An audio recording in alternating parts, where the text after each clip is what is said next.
सोनू शेख मानव उत्थान मंच. मानव उत्थान मंच नेहमी समाजातले ज्यांना ज्यांना गरज असते त्यांच्यासोबत उभं राहताना तुम्ही खरोखर रस्त्यावरच बघितलं असेल.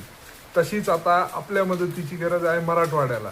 आपल्याला पंजाबला पण मदत करायची होती, पण तिथपर्यंत आपण पोहोचू शकलो नाही आणि तिथलं सरकार जागरूक असल्याने त्यांना मदत मिळाली.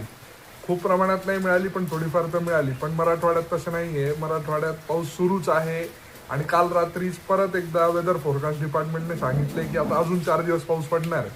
तर लोकांकडे कपडे नाही आहेत, खायला प्यायला नाही आहे, लोकांचे घरं वाहून गेले, शेती वाहून गेल्या, जमिनी वाहून गेल्या, सगळंच वाहून गेलेलं आणि त्यांच्याकडे काहीच उरलेलं नाही आहे. त्यांना मदत म्हणून मानव उत्थान मंचने नाशिक येथून एक विडा उचललेला आहे की आता आपण त्यांना मदत पोहोचवू. आपण खूप मोठी मदत करू शकतो का? तर बिलकुलच नाही. पण आपण एक गाव, एक पाडा, एक छोटंसं शहर किंवा एका शहराचा छोटासा तुकडा त्यांना तरी आपण मदत करावी आणि त्यांना कपडे आणि अन्नधान्य पोहोचवावं. यासाठी आम्ही तुमची मदत मागत आहोत, कारण आम्ही एकटे काहीच करू शकत नाही तुमच्या मदतीशिवाय. तर कपडे तर आम्ही जमा करतोय. नाशिकमधल्या काही व्यापाऱ्यांनी आम्हाला कपडे दिले आहेत, पण आता आपल्याला जमा करायचे आहेत रेशनचे किट. तर आम्ही एक किट बनवलेलं आहे ज्याची किंमत आहे 1501 रुपये. ज्याच्यामध्ये तुम्हाला 10 किलो गव्हाचं पीठ, 5 किलो तांदूळ, 2 लिटर चांगल्या दर्जाचं तेल, साखर, दुधाची पावडर आणि काही मसाले, मीठ, डाळी, 2 किलो डाळी, एवढं सगळं त्याच्यात आहे.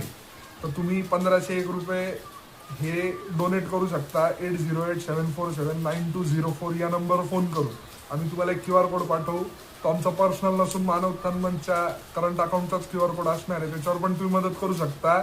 आणि जर तुम्हाला पैसे देताना पण संकोच असेल तर मी जी यादी सांगितली त्या यादीचं तुम्ही किराणा किट पण बनवू शकता आणि ते आज संध्याकाळी किंवा उद्या सकाळी पहाटे 5 वाजेपर्यंत आमच्याकडे पोहोचू शकता, कारण आम्ही उद्या निघणार आहोत. तर मदत करा. आपल्या बांधवांना तिथे गरज आहे, तर आपण थोडासा हात पुढे करूया. थँक्यू.